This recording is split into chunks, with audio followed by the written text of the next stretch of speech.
Hello and welcome to Rajya Sabha Television. You're watching The Big Picture with me, Frank Pereira. On July 9th, 2017, the Iraqi Prime Minister Haider al-Abadi arrived in Mosul to declare a victory over the so-called Islamic State, marking an end to over 8 months of warfare in the city of Mosul. The city of Mosul has been under ISIS's rule since 2016. When ISIS chief Abu Bakr al-Baghdadi gave the call for a global caliphate, he did it from Mosul in Iraq. ISIS rapidly spread through parts of Iraq and Syria after that, but was pushed back by airstrikes led by the United States of America. Iraqi forces entered Mosul in October 2016. The effort to reclaim the city has led to unimaginable destruction in the city. The victory of Iraqi forces over Mosul is being hailed as Iraq's victory against ISIS, but the threat is not yet over. ISIS still holds cities in Iraq and other adjoining areas and continues attacking government-controlled parts of the country. It also has a stronghold in Syria in Raqqa. On this edition of The Big Picture, we will analyze the significance of the victory of the Iraqi forces in Mosul. Joining me on the program today are Qamar Agha, International Affairs expert, Commodore C. Uday Bhaskar, retired Director, Society for Policy Studies, Sanjay Kapoor, Editor, Hard News, and Kamal Mitra Chinoy, Professor, School of International Studies, JNU. Thank you to all my guests for joining me on this edition of The Big Picture. Qamar Agha, I'd like to begin with you, of course. Iraq has seen wars for almost 2 decades now, and it's been reeling under this constant threat of ISIS as well. How significant is this victory as far as Iraq is concerned? It's a major victory. Liberation of Mosul, which is the second biggest town and a historical town, And third thing, after that, it would be difficult for them to hold other places. These are smaller towns, mainly in Ambar and some other areas. They are still there, So their liberation won't take much time. Besides this, they have liberated the land, but ideology is still there. And they have sleeper cells, they have people there still, and who are spread over all over the Iraq, Baghdad and other places also. So it's a long battle, that would continue for a longer period of time. But no doubt, ISIS has suffered a major setback. Caliphate is over because they are under pressure in both the places, Iraq as well as in Syria. And the land has gone. Sure. Major land has gone. And besides this, the major attraction, of caliphate is missing, is not there. Right. So therefore, they'll not be able to recruit much people now. But they have a media people still working. The media department is very active on internet or Facebook, and they're trying to recruit more and more people. Professor, but you can't really count ISIS out, is it? I mean, at the end of the day, like Qamar Agha mentioned rightly, the sleeper cells are still in place. They're going to carry out some of these suicide attacks in Baghdad and several of the other places. It may be the end of the caliphate, but it's not the end of Islamic State. Well, I'd like to say 2 things. Number one, this was really an international effort.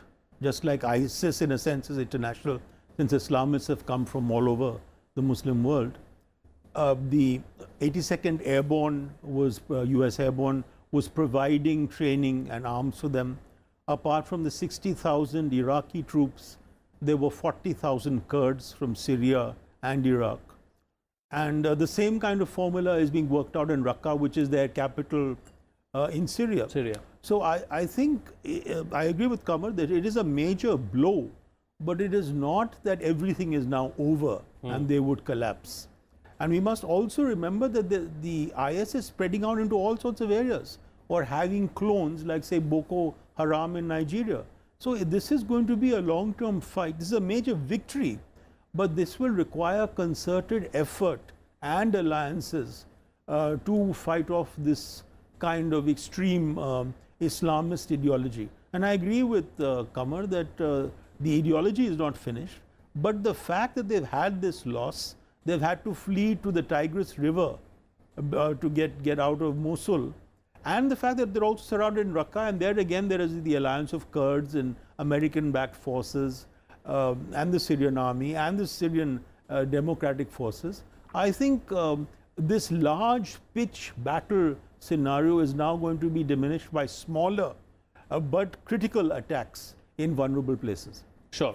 You know, Sanjay Kapoor, what kind of implications is this going to have in the region on the whole? Before I get there, I want to just point out that there's too much credit that is being given to the Americans, even you suggested. But I've had occasions to speak with some of the soldiers that have fought in Fallujah and subsequently in Mosul. And their common complaint is that the American so-called air cover gets more publicity in the media, which is controlled by them, than the actual work that they do on the ground. The bulk of the fighting has been done by the People's Militia, the Al-Hashad, which is Iraqi, is a People's Militia, and they fought hard. I mean, just imagine 10,000 casualties in the last 6 or 7 months that they've been fighting, trying to take over. It's been the most bloodiest fight, and Iraqis have paid a very heavy price for that. So, I mean, first of all, we need to give credit where it is due. Indeed. And it's also because an Iraqi general has gone on record. He said that I've served in the Iraqi army for 40 years, and this is the worst battle I've ever seen in my life. They are saying that the western Mosul is almost like Dresden when you know, during the Second World War, totally broken in a certain way, devastated, and it's 30 times worse than the eastern side, which kind of was easier in comparison. So it is a huge, and I think Iraqis worked hard. They're all sections of society, especially the Shias who were there. They're also Sunnis. So in a certain way, it's a secular coalition that came together, and they managed to. So what you're asking me about the implications, as my fellow panelists have said, the truth is that it's a big city which has gone, and if Islamic State does not get the facilitating environment in which they prospered, if you remember a few years ago, President Obama said we're going to diminish Islamic State, but I knew very well that when he said the US was saying it's going to diminish, their influence is going to enlarge. This is precisely what happened. The takeover of Mosul was also a big mystery, how it happened. There were just a few hundred soldiers that took over the entire city, and subsequently the manner in which they enlarged their influence, that could not have happened till the time they had support of entities that we can't even comprehend. It's only now that, you know, allegations are coming out after Saudi Arabia put a blockade against Qatar. So they're trading charges that some of the support was coming from Qatar or from Saudi Arabia, and you know, there is plenty of evidence to that to suggest that. So if these external forces in a way are neutered or they don't really get into it, I think we will see Islamic State shrinking very rapidly. Although there might be sleeper cells, there might be other things that might happen, because if you must recognize the reports which are coming from the ground that these people put up a huge fight, the Islamic State militants. Nobody was willing to surrender. There are photographs of a woman with a child who was carrying a suicide, you know, the entire belt, and she blew herself up. So there were so many who did not want to actually give themselves up. So there is going to be a certain amount of attrition. There would be, we will see a great amount of violence in pockets. But I think it will begin to ease if the external forces are in a certain way taken care of. Yeah, so the external forces need to be taken care of first, and then it becomes an easier battle on the whole. You know, Commodore, I'd like to bring you in now. What does this mean, you know, as far as the Iraqi forces are concerned? The morale clearly is going to be up now. No, absolutely. I think as far as the Iraqi security forces are concerned, the return of Mosul, as it were, to the Iraqi government is both symbolically and substantively a very major victory and a morale booster. And I just want to add that when we talk about the Iraqi security forces, apart from the army, we should also take note of the role played by the local police. Because I was looking at some of the developments in Mosul over the last couple of months. You may remember we discussed Mosul in your very studio a few months ago. And one of the interesting kind of characteristics of the battle for Mosul was this very high density urban warfare. Because if you look at the city, there was a time when Mosul had a population of about 2 million. Half of them were displaced. And in the last few months, according to one of the reports that I was seeing, and this came up even in social media, that the local police, supported by the Iraqi army, of course, was moving street by street. And sometimes it took them 3 to 4 days to be able to vacate and occupy. So in that sense, I think for the Iraqi security forces across the board, this is a very major victory. But like my other panelists have said, I don't think this is the end of quote-unquote war and turbulence.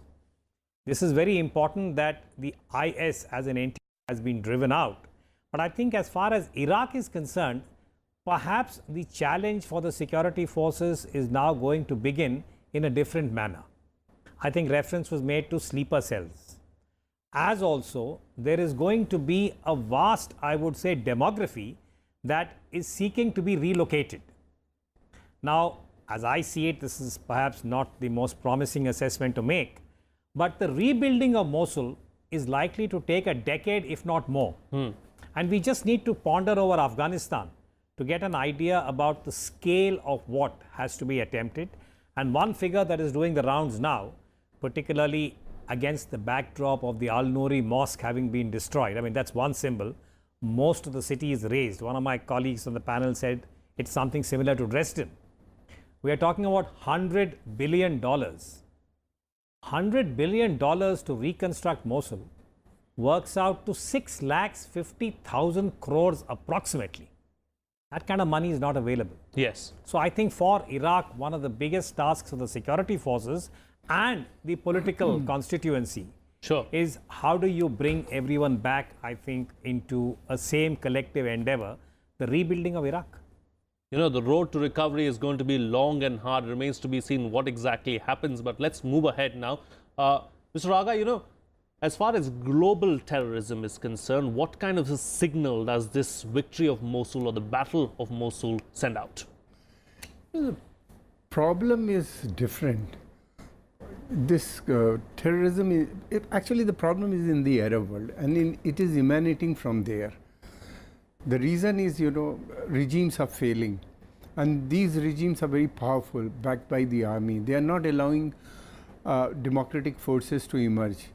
After the failure of, or after the suppression of Arab Spring, you know, the Islamists emerge suddenly, you know, in large number. Now the youth thinks, you know, okay, if we go back to the fundamentals of Islam, this propaganda is old. Fundamentalists have been spreading for a long period of time, because Muslims are suffering because they have deviated from true path. So if we go back to the fundamentals, we'll achieve glory, as we had during the early phase of Islam. So they wanted to establish caliphate. So this was appealing, major appeal to them. And it attracted a lot of people right from, you know, all over the world, you know, even in the European, the students or youth, you know, who were there for a longer period of time, you know, who are born there, were attracted to this, thinking, let's try this ideology first.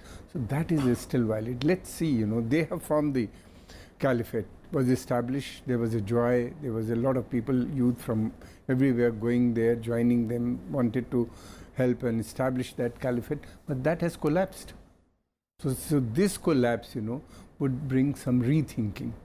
But those who have already joined it, they are large number. So they are not going to be converted, reconverted. So these people will have to be, everywhere, they have allies, like as Kamal has mentioned, Boko Haram, Al-Shabaab, not only there, you know, Nigeria, Egypt, Chad, Mali, Niger, the whole Philippines, up to Philippines, the whole of North Africa, Libya, you know, now these militants will move to Yemen and Libya, because these are the two places, you know, safe haven there, and they have their bases there. So they will move there, and from there to Afghanistan. Many of them would like to come, you know, this part, especially the Central Asian Republic, you know, those who are part of that, because this is the hub of Central. You know, I'm going to take that point that you're making forward. Professor, is that what's going to happen? Is that something that India needs to be concerned about? Because the Islamic State has reached Afghanistan.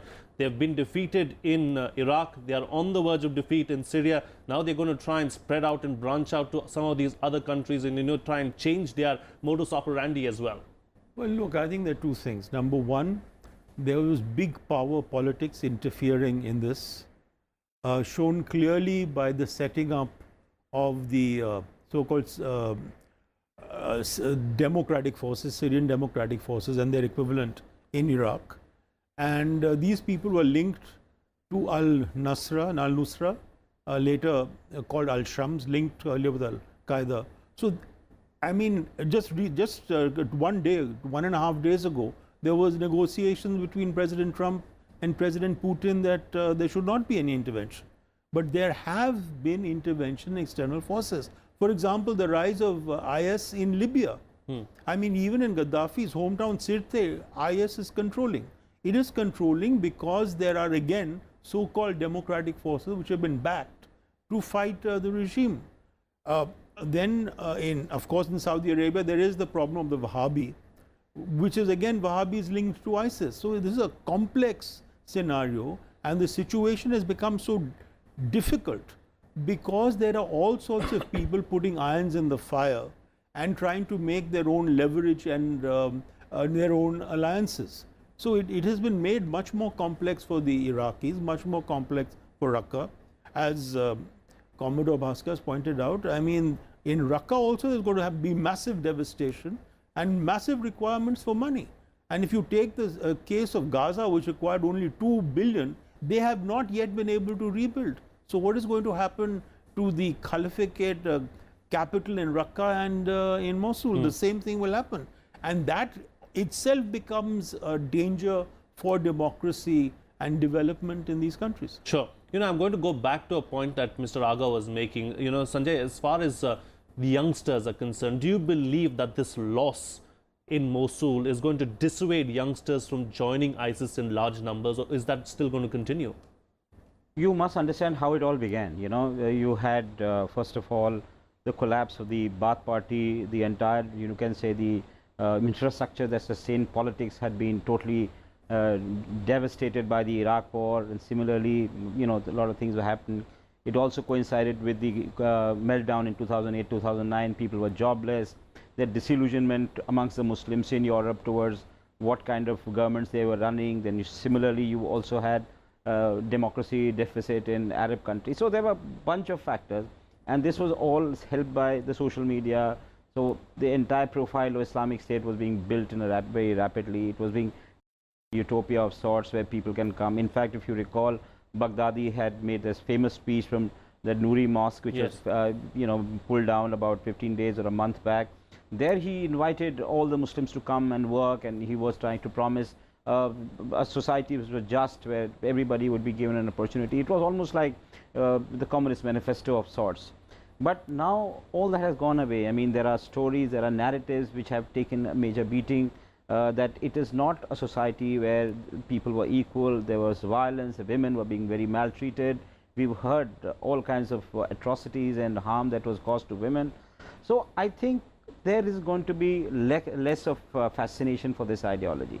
There were all kinds of people who were coming. They were facilitated by Turkey, the Qataris, the Saudis. They all wanted to throw out, for example, the Syrian regime. Now I think that dream is finally over. There was an attempt to reorder Middle East. That is not happening. So Syria's sovereignty by and large will be preserved by Russia. I think in September 2015, when the Russians came to this region, in a certain way, that kind of told the world that whatever the plans they had of doing away with the Sykes-Picot agreement, or removing the border between Iraq and Syria and allowing Islamic State to spread, all that has gone away. So we are now looking at a world which is now chastened in certain ways. During G20 and even before that, if you recall, there was a discussion that the social media, Twitter, Facebook, they should be more cautious about, the hate websites and, all the content, and holding these companies responsible. So many of that content has also gone away.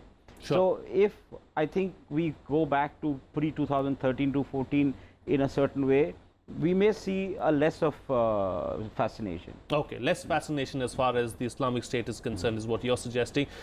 Commodore, there is a void now that has been left behind with ISIS slowly, being destroyed in Mosul and Raqqa and in that region. But do you believe that the days ahead are going to be extremely critical because that void can be filled by a new terrorist organization? Yeah, actually, I do think so, Frank, because one of the unintended consequences of the collapse of the leadership of the Islamic State, we presume that Baghdadi has been killed by the Russian forces as is being claimed. But clearly with the loss of Mosul and Raqqa and the way in which they have now been forced to flee, we see the equivalent of a certain dissolution of the Islamic State, particularly as far as the top cadres are concerned.